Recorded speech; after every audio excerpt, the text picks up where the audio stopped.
श्रीमद् भगवद गीता के पास आपके हर प्रश्न का उत्तर है। चाहे आपकी कोई भी परेशानी हो, कोई भी इच्छा हो, श्रीमद् भगवद गीता आपके हर प्रश्न का उत्तर देती है, आपकी हर समस्या का हल देती है। चाहे वो परेशानी आपके मन की हो या धन की हो या आपके शरीर की हो या आपके रिश्तों की हो, आपको अपनी हर समस्या का उत्तर श्रीमद् भगवद गीता में जरूर मिलेगा। आज हम उसी श्रीमद् भगवद गीता के ऐसे 11 अनमोल उपदेश आपको बताएंगे जो आपकी पूरी जिंदगी बदल देंगे।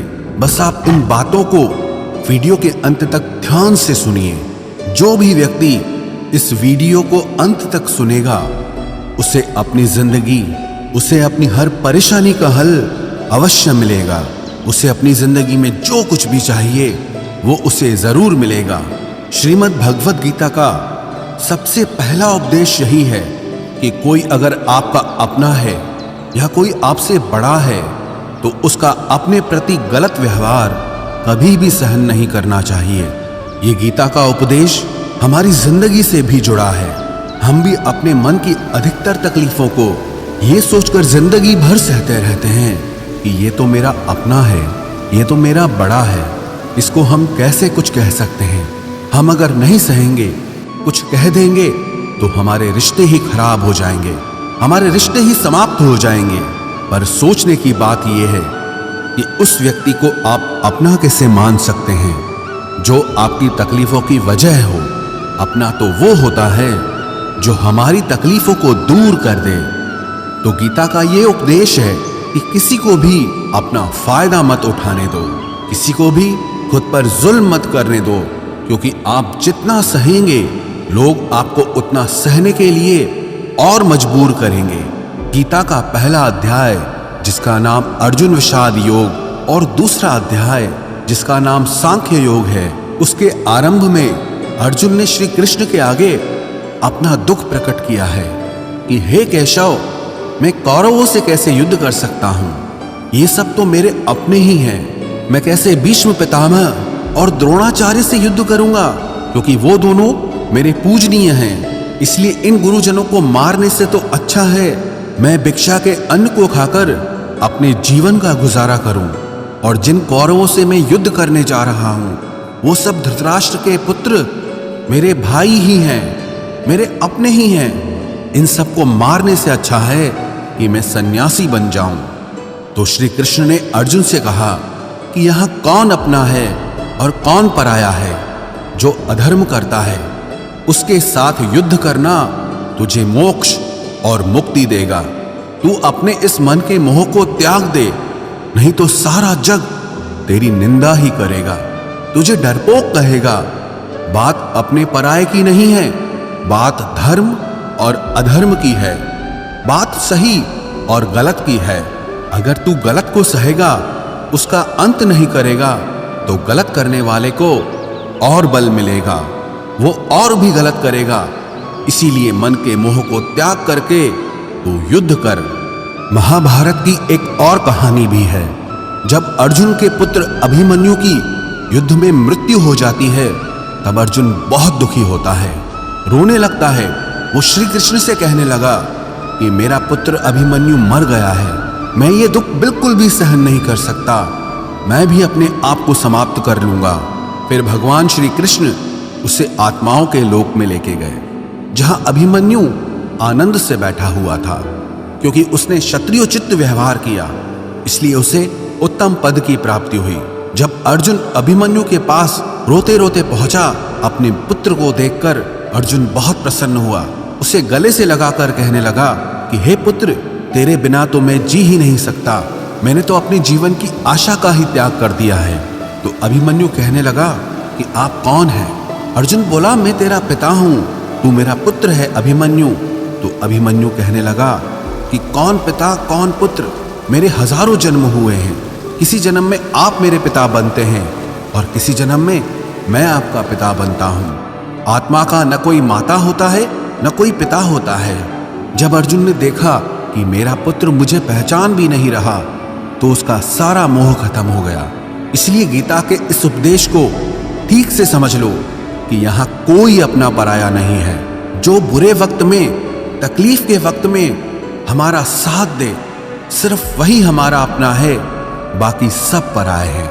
गीता का दूसरा उपदेश यह है कि जो चला गया है कभी उसका दुख मत करो, और जो आने वाला है उसकी बिल्कुल भी चिंता मत करो।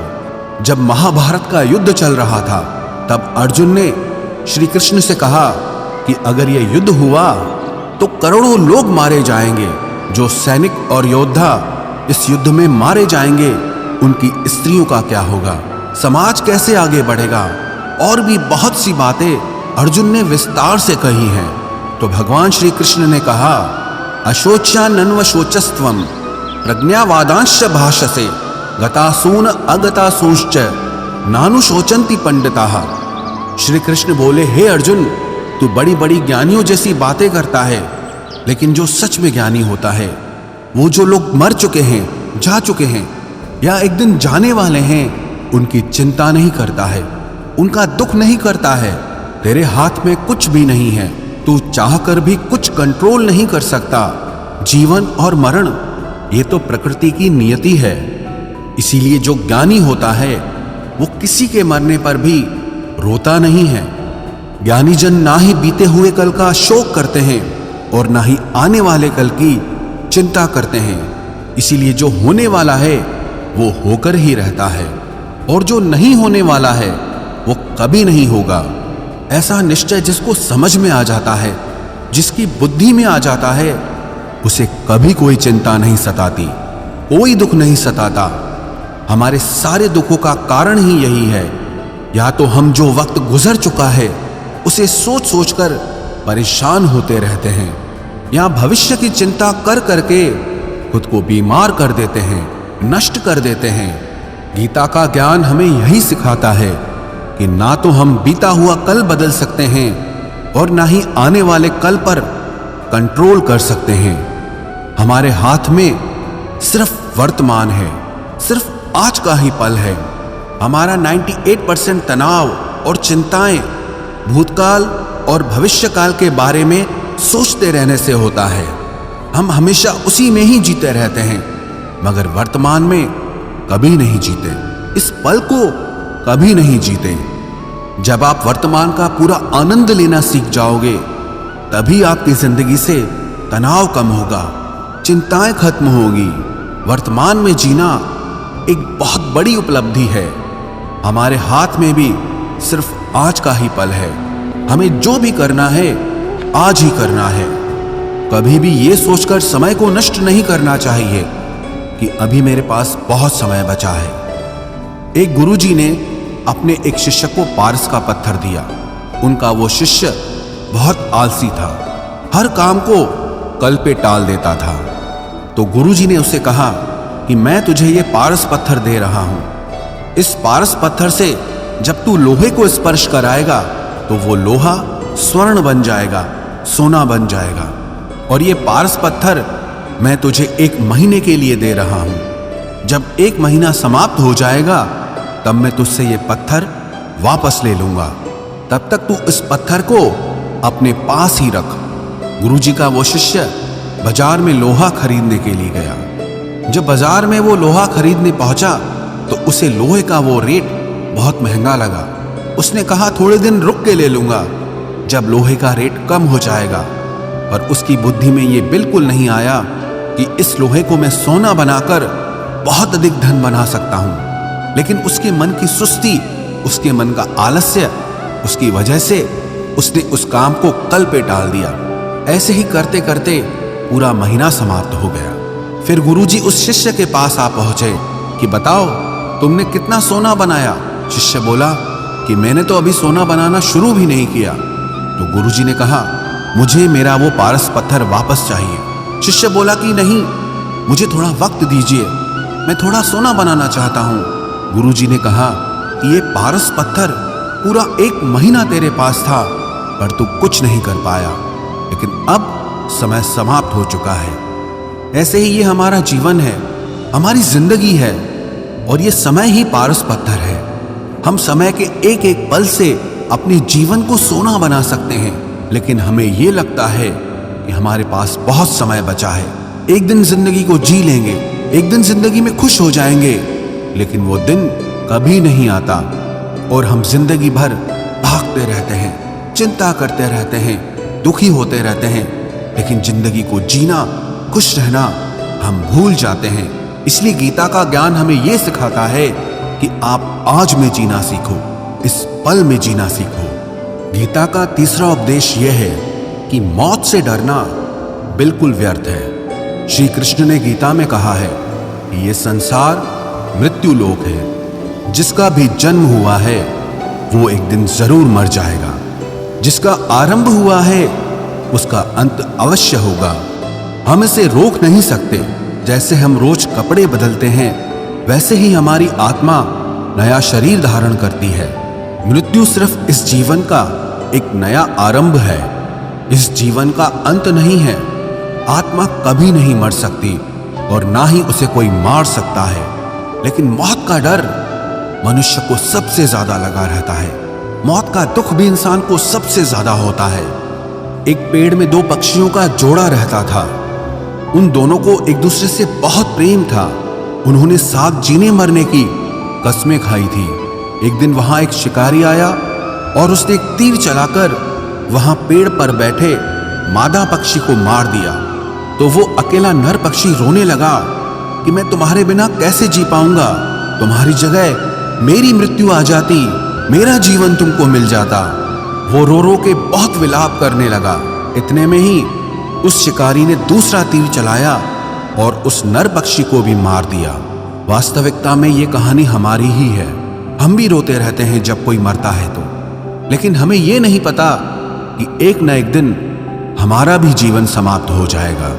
हम भी उसी मृत्यु के पेड़ पे ही बैठे हैं, लेकिन शरीर का मिटना हमारा अंत नहीं है।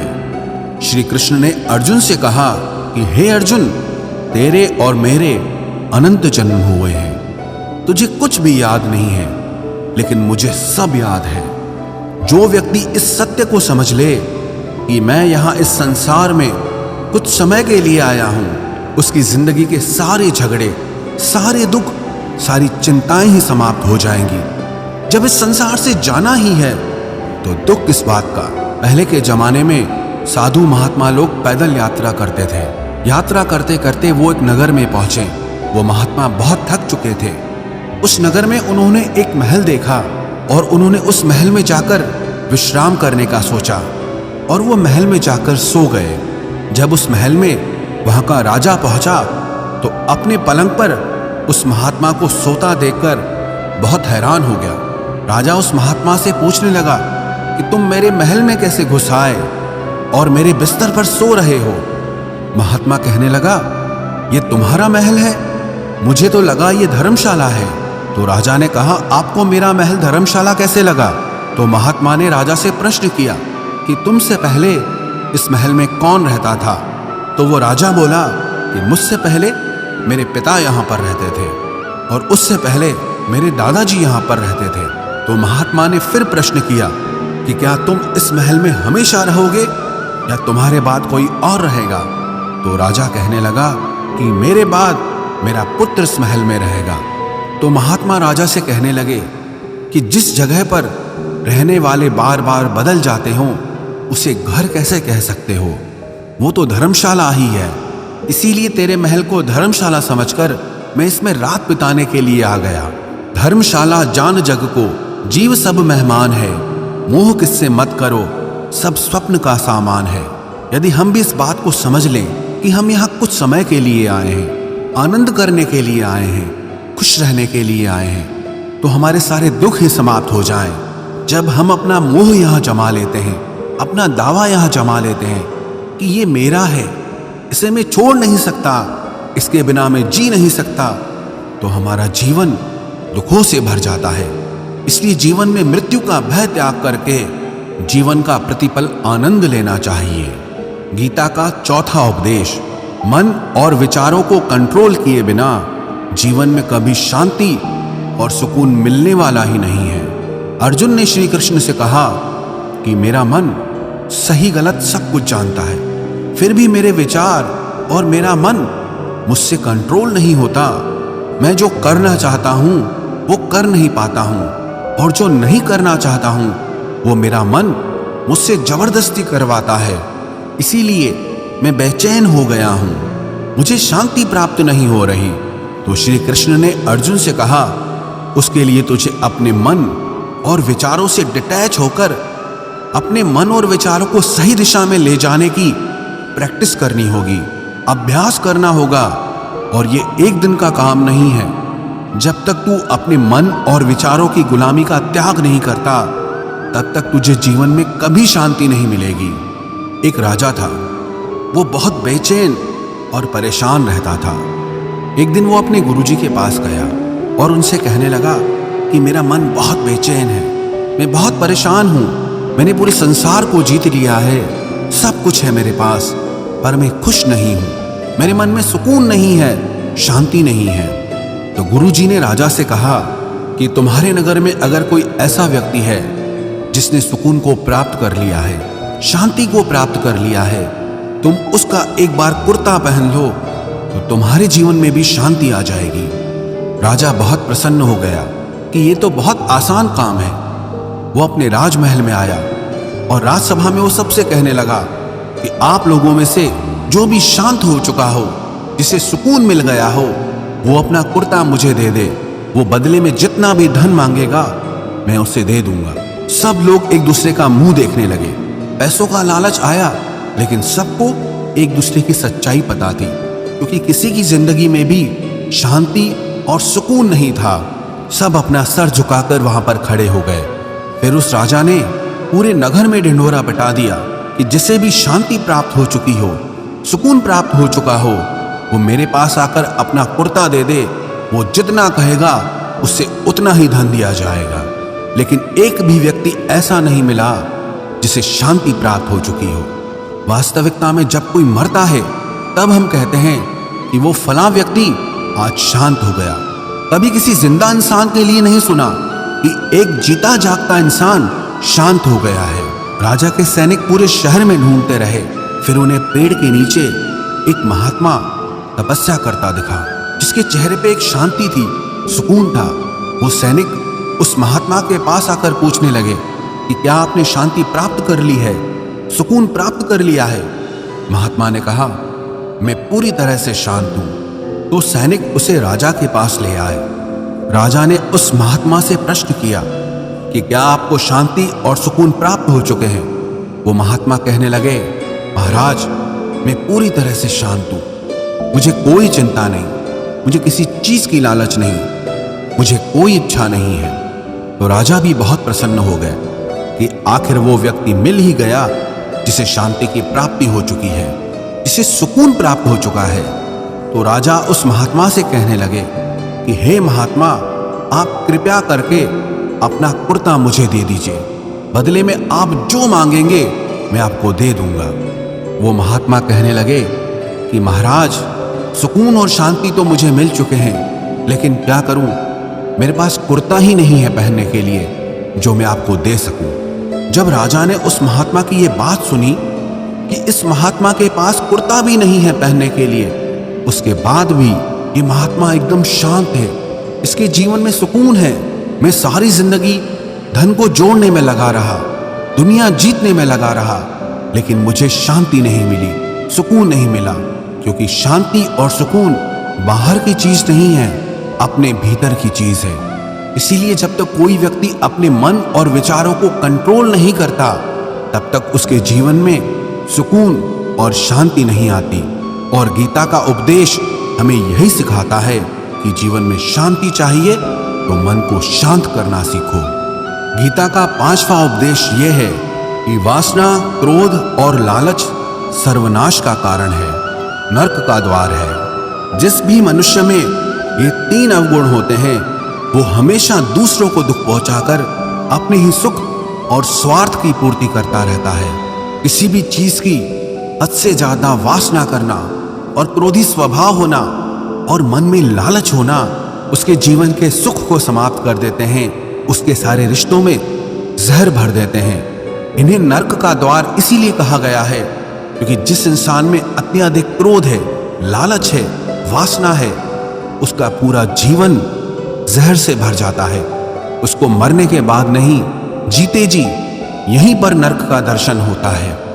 गीता का छठा उपदेश यह है कि सब भगवान एक ही हैं, कोई छोटा बड़ा नहीं है। सब एक परब्रह्म परमात्मा के अलग अलग रूप और नाम हैं। श्री कृष्ण ने गीता के 10वें अध्याय विभूति योग में बताया है कि जितने भी जगत के देवी देवता हैं वो सब मेरी ही विभूति है।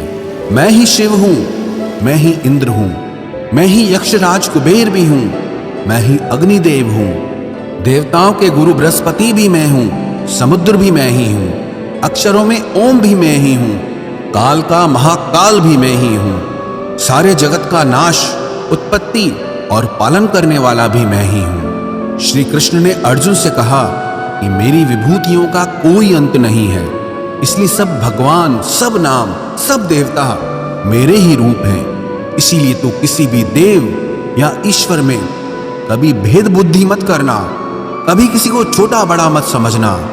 और गीता का उपदेश हमें यह सिखाता है कभी भी किसी दूसरे के इष्ट को छोटा नहीं समझना चाहिए, या इस बात पर झगड़े फसाद नहीं करने चाहिए कि कौन बड़ा है और कौन छोटा है। गीता का 7वां उपदेश यह है, सुख की इच्छा ही आखिर में हमारे दुखों का कारण बनती है। श्री कृष्ण ने अर्जुन से कहा कि मनुष्य जितना सुखों की लालसा और इच्छा करता है उतना ही उसकी इंद्रियां सुख भोग में आसक्त हो जाती है, उतना ही इंसान का मन संसार के सुख और आकर्षण का गुलाम बन जाता है। और जितना सुख के पीछे भागेगा उतना ही उसे दुख के अनुभव से भी गुजरना पड़ेगा, क्योंकि ये संसार का नियम ही है। जो चीजें शुरू में मन को बहुत आकर्षित करती हैं बाद में बहुत दुख देती हैं, और जो चीजें शुरू में मुश्किल लगती हैं, कठिन लगती हैं, बाद में हमें बहुत काम आती हैं। गीता का 8वां उपदेश यह है, जो भी मनुष्य दुनिया के सारे सहारे छोड़कर सिर्फ भगवान को ही अपना सहारा मान लेता है, उसकी हर जरूरत वो ईश्वर पूरी करता है, उसकी हर प्रकार से रक्षा वो परमात्मा ही करता है। अनन्याश्चिन्तयो माम ये जनाः पर्युपासते तेषां नित्याभियुक्तानां योगक्षेमं वहाम्यहम्। जो भी व्यक्ति मुझे ही अपना सहारा मानता है उसका योगक्षेम मैं वहन करता हूं। योगक्षेमं वहाम्यहम् अर्थात जो चीज नहीं मिली है उसकी प्राप्ति कराना उसका नाम योग है, और जो चीज जीवन में मिली हुई है उसकी रक्षा करना उसका नाम क्षेम है। तो श्री कृष्ण कहते हैं जो मुझ पे डिपेंड हो जाते हैं उनको जो चाहिए वो मैं जरूर देता हूं, और उनकी हर प्रकार से मैं रक्षा भी करता हूं। गीता का 9वां उपदेश यह है कि इस संसार में हमारा कुछ भी नहीं है। गीता सार में आपने कई बार सुना होगा कि तुम्हारा क्या गया जो तुम रोते हो, तुम क्या लाए थे जो तुमने खो दिया, तुमने क्या पैदा किया जो नष्ट हो गया, तुमने जो लिया यहीं से लिया, जो कुछ भी दिया यहीं पर दिया। जो आज तुम्हारा है कल किसी और का होगा, क्योंकि परिवर्तन इस संसार का नियम है। कल तक जिसके बिना आप जी नहीं सकते थे आज उनसे कोई रिश्ता ही नहीं है, बातचीत तक नहीं है। कहां गए वो जीवन भर के सारे रिश्ते, वो सारे मित्र जो साथ जीने मरने की बातें करते थे, आज पता भी नहीं कि वो लोग कहां चले गए। ये संसार परिवर्तनशील है, सब लोग यहां बदल जाते हैं, हर रिश्ता बदल जाता है, और तो और ये हमारा शरीर भी हर दिन बदल रहा है। बचपन से जवानी, जवानी से बुढ़ापा, और एक दिन ये शरीर हमारा साथ छोड़ देता है। तो किसके लिए रोना और किसकी चिंता करना। हम सारी जिंदगी चीजों को, रिश्तों को, जिंदगी को बनाने में, सजाने में, संवारने में लगे रहते हैं, लेकिन एक दिन सब कुछ बिखर जाता है। सारी जिंदगी जिस संपत्ति, जिन रिश्तों के लिए हम लड़ते रहते हैं, एक दिन सब कुछ छोड़ करके हमें इस दुनिया से जाना पड़ता है। गीता का 10वां उपदेश हमें यह सिखाता है कि किसी से भी हद से ज्यादा मोह कभी मत करना। श्री कृष्ण ने गीता का पूरा ज्ञान ही अर्जुन के मोह को नष्ट करने के लिए कहा है। ये मोह ही है जो इंसान को सबसे ज्यादा रुलाता है। मोह इतना बलवान है कि शेर जैसे इंसान को भी गीदड़ बना देता है। जो अर्जुन युद्ध में देवताओं से भी जीत गया, पर अपने रिश्तेदारों को युद्ध में देखकर उसका हाथ कांपने लगा। वो बोला, हे केशव, मेरे हाथ में धनुष पकड़ने की ताकत भी नहीं बची है, मेरे हाथ कांप रहे हैं, मैं युद्ध नहीं कर पाऊंगा। ये मोह इतना पेनफुल होता है जिसकी पीड़ा ना सह पाने के कारण कई लोग अपनी जिंदगी खत्म कर देते हैं, आत्महत्या तक कर लेते हैं कि उस व्यक्ति के बिना हम जी नहीं पाएंगे। जीवन में किसी से भी हद से ज्यादा मोह करोगे तो जीवन भर पीड़ा का ही सामना करना पड़ेगा। जो व्यक्ति अपने मोह से बाहर नहीं आता, उसका सब कुछ उससे छिन जाता है, उसकी सारी खुशी खत्म हो जाती है। इसीलिए गीता का ज्ञान बार बार यही सिखाता है कि अपने मन के मोह को त्याग करके आप बलवान बनो, बुद्धिमान बनो, सत्य के दर्शन करो कि वास्तविकता क्या है। क्योंकि हमारा मोह हमें हमेशा झूठ ही दिखाता है, झूठ पे ही विश्वास दिलाता है और दिल में झूठी उम्मीदें जगाता है। और ये ही हमारे दुखों का सबसे बड़ा कारण है। हम ही मोह कर लेते हैं, हम ही लोगों से उम्मीदें लगा बैठते हैं, पर वास्तविकता बिल्कुल अलग होती है। लोग वैसे नहीं होते जैसे हम मान लेते हैं, जैसा हम समझ लेते हैं, क्योंकि मोह के कारण हमें सच्चाई नहीं दिख पाती, लोगों का असली चेहरा नहीं दिख पाता। इसीलिए गीता का उपदेश हमें यह सिखाता है कि जीवन में अगर आनंद और प्रसन्नता से रहना है तो किसी में भी हद से ज्यादा मोह कभी मत करना।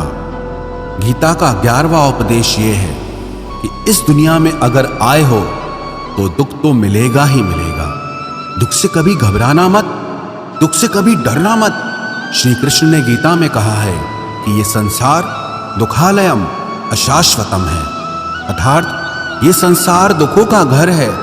जैसे औषधालय में औषधि मिलती है, पुस्तकालय में पुस्तकें मिलती है, चिकित्सालय में चिकित्सा होती है, वैसे इस संसार को भी श्री कृष्ण ने एक नाम दिया है, दुखालय, जहां पर दुख मिलता हो। दुख तो यहां हर किसी के जीवन में आता ही है, लेकिन अगर दुख आया है तो सुख भी आएगा। इसीलिए दुख से कभी डरना नहीं चाहिए, क्योंकि ये संसार दुखालय भी है और अशाश्वत भी है। अशाश्वत का मतलब ही यही होता है कि यहाँ परमानेंट कुछ भी नहीं है, यहाँ सब कुछ बदल जाता है। दुख सुख में बदल जाता है और सुख दुख में बदल जाता है। सम्मान अपमान में और अपमान सम्मान में बदल जाता है। खुशी दर्द में और दर्द खुशी में कभी भी बदल जाती है। जीत हार में और हार जीत में यहाँ कभी भी कुछ भी बदल सकता है। कुछ भी परमानेंट नहीं है, ना ही हम परमानेंट हैं, ना ही हमसे जुड़ी कोई चीज यहाँ पर परमानेंट है, क्योंकि ये संसार अशाश्वत है, शाश्वत नहीं है। यहाँ सब कुछ बदलने वाला है, यहाँ कुछ भी परमानेंट नहीं रहेगा। तो आपका दुख भी परमानेंट नहीं रहेगा, इसीलिए दुख से कभी भी डरना नहीं चाहिए। गीता का ये उपदेश हजारों साल पुराना है, लेकिन आज भी नए से नया है। पूरे विश्व में गीता को सबसे ज्यादा पढ़ा गया है और सबसे कम समझा गया है। श्रीमद् भगवद गीता के ये उपदेश अगर कोई व्यक्ति ठीक से समझ ले और उसे अपनी जिंदगी में उतार ले तो ये पक्की बात है, वो अपनी जिंदगी में जो चाहे वो हासिल कर सकता है। अपने जीवन की हर समस्या से वो एक पल में बाहर आ सकता है। श्रीमद् भगवद गीता के इस दिव्य उपदेश को हमें बार बार सुनना चाहिए, हर रोज सुनना चाहिए। जब भी जीवन में कोई चिंता या परेशानी आए तो एक बार इस उपदेश को जरूर सुन लेना और मन में ये विश्वास रखना कि गीता का ये उपदेश आपकी जिंदगी की हर परेशानी में आपको राह अवश्य दिखाएगा।